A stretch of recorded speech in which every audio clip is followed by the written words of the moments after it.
Welcome back here at 614. Right now, we're diving into several new proposals and orders put forth by President Donald Trump, from taking over Gaza to eliminating the Department of Education, even withdrawing from several United Nations committees.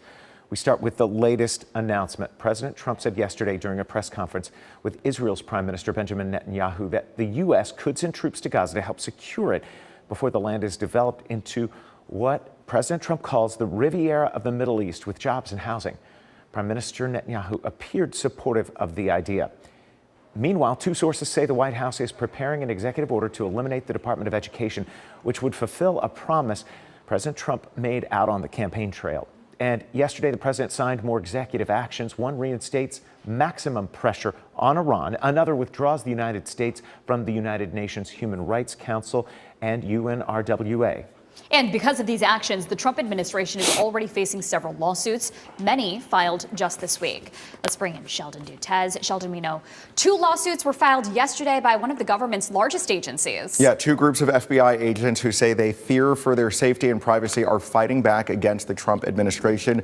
The two new lawsuits include a class action case representing at least 6,000 FBI agents, and this is all tied to the investigations into President Trump's alleged possession of classified documents after his first term and the January 6th investigations. Yesterday, the DOJ got details on more than 5,000 of the FBI's employees. The lawsuits claim compiling a list like this is retaliatory and intended to intimidate. What is happening here? First of all, it's horrendous what they're doing to this population of people who did nothing other than the work they were assigned, the lawful, appropriate, consistent with policy work they were assigned on the January 6 cases. Days of upheaval. Last Friday, the DOJ officials fired 8 senior FBI leaders. All right, there's a lot of other lawsuits that are also pending right now, including the Trump administration's new gender-affirming care rules. The president's order allows federal agents to deny funding to any institution that provided gender-affirming medical care for people under 19. At the same time, a federal judge has blocked enforcement of President Trump's anti-trans prison policy that states transgender prisoners must be housed in federal facilities that correspond with their biological sex. 3 transgender inmates already in women's facilities have filed a federal lawsuit about this.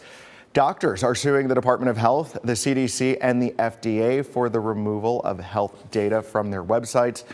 And immigrant rights groups have taken legal action against the Trump administration's orders to seal off the U.S.-Mexico border to asylum seekers. Now, all of these lawsuits could delay the administration's policies from going into effect for months, guys, or possibly even years. You can learn more about them right now on WESH.com.